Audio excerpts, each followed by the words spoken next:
Grafting পদ্ধতিতে grafting করার জন্য একটি রুটস্টক সংগ্রহ করে তার একটি সাইড বাকল বরাবর চিরে নিতে হবে।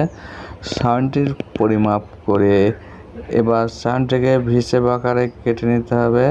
এই ভিসেপ আকারের সাউন্ডটিকে এবার ওই চেরা অংশে বসিয়ে দিতে হবে, যে কোনো একটি সাইড ছালের ছাল মিলিয়ে।